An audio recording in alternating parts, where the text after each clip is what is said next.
Alors, bonjour les amis. Nous sommes aujourd'hui le 14 juin et c'est le 25e jour après la mise en bac du 20 mai. Donc nous allons procéder à l'engraissement de ce deuxième bac. Voilà. Donc nous allons voir l'état du bac.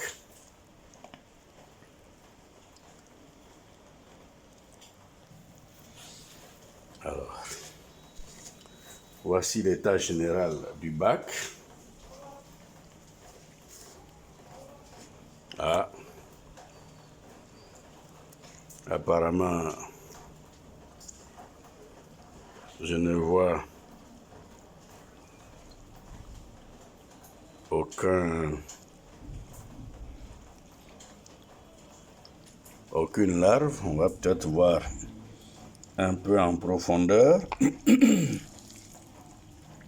Ah, voilà, elles sont là. Vous vous souvenez, c'est le bac dont je disais qu'il était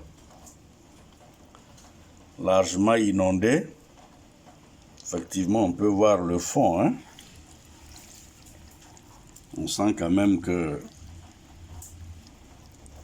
il y a beaucoup de pattes par le bas.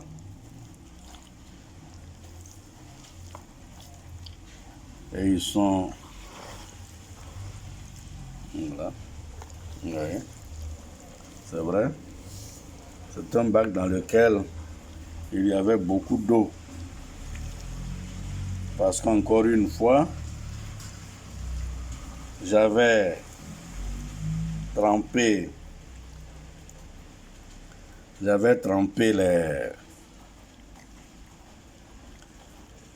les bagages de coco, le manioc. Mais en plus de ça, j'avais mis 2 litres d'eau. Donc, ce qui expliquait que le substrat soit particulièrement mouillé. J'allais même dire inondé. Et là, aujourd'hui, au 25e jour, par rapport au tout premier bac, je sens qu'il y a quand même assez d'eau par le bas. Mais apparemment, ils n'en sont pas mécontents, puisqu'ils y baignent tous, et qu'il n'y avait aucune larve sur la surface. Voilà. Donc voilà la taille des larves à ce stade, à ce 25e jour. Mais il y a, faut-il le dire, voilà, de petites larves qui auront certainement besoin d'un traitement supplémentaire ou complémentaire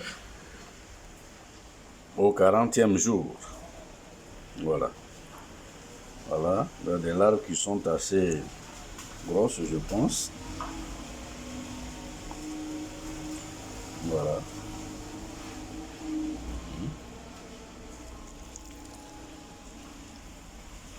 Voilà. Donc, encore une fois, c'est l'état du bac au 25e jour. Nous allons à présent donc procéder à l'engraissement. Ce sera toujours le même procédé qui va consister à basculer une partie du substrat sur un côté pour y mettre le manioc fermenté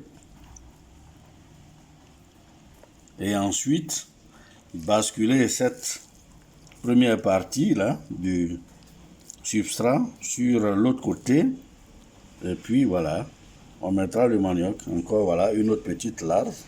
Voilà. Par rapport aux autres. Voilà. Voilà. Celle-là aussi, elle n'a pas atteint la taille des premières larves que j'ai sorties. Voilà. Voilà.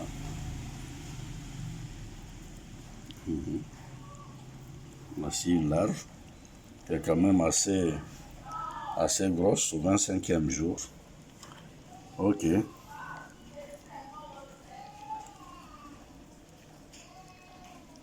Voilà. Bien. Oui. Alors, le procédé est toujours le même. Comme je disais, je vais faire basculer une partie du substrat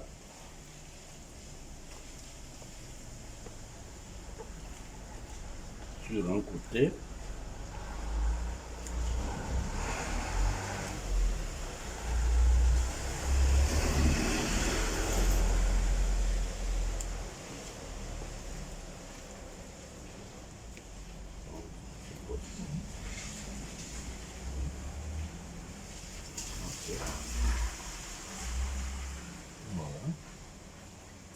Voilà. Je trouve qu'ils sont assez gros pour le 25e jour. Attendons le 40e jour pour voir. C'est la quantité peut-être qui... Voilà. Donc je mets une partie de ce manioc. Voilà ici.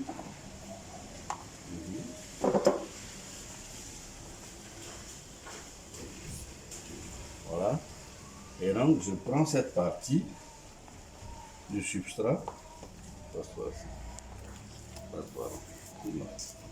Voilà. Voilà, voilà. Quand même ce sont de grosses bêtes, hein, déjà pour le 25e jour. Même s'il y a voilà. Certains que je trouve assez petits.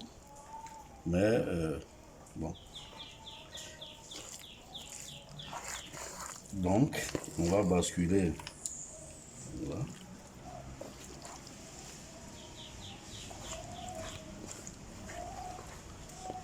Je vais creuser à trouver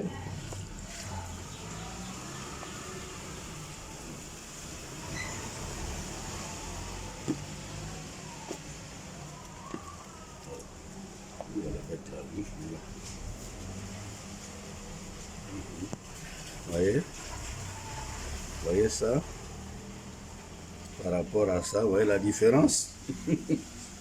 La différence par rapport au plus petit. Alors je vais y mettre la petite larve de peur qu'elle ne soit écrasée.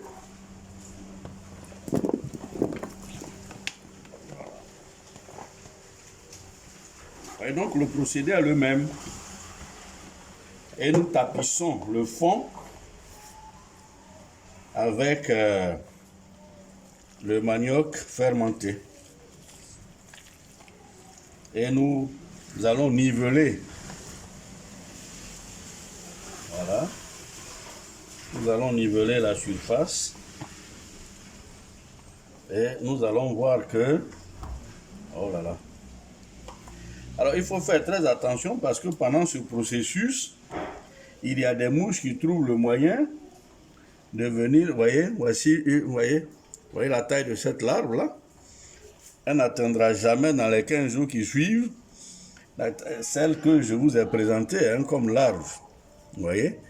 Donc il faudra forcément un nouveau traitement pour eux, hein, c'est-à-dire d'engraissement ou d'alimentation. Je vais demander au coach comment je pourrais traiter cela pour leur permettre d'arriver à un niveau justement satisfaisant. Donc voilà, le manioc fermenté a donc été ajouté, mais au fond de la bassine. Et vous voyez, les larves sont toutes en train de disparaître pour rejoindre ce fond-là. Et quand elles vont y arriver, ce n'est plus de la boue qu'elles vont trouver, mais du bon substrat, du manioc fermenté, dont elles vont se nourrir pour, j'espère, grossir un peu plus. Alors ici, voilà, je retrouve, il y a un géniteur que j'avais recherché, mais bon, il se trouve que il a été décapité entre-temps. Voilà. Je l'avais cherché en vain, mais je crois que il n'a pas été à la hauteur de la force qui lui a été opposée. Et donc, naturellement, il y a perdu la vie.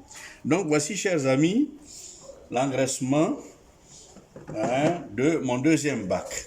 Alors, comme je disais, pendant cette phase-là, il faut faire très attention parce que les mouches en profitent pour venir pondre sur le substrat, ce qui peut et très souvent provoque, n'est-ce pas, la levée de comment est-ce qu'on les appelle là, ces bêtes-là,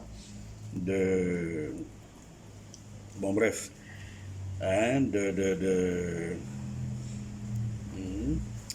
oh, j'oublie leur nom.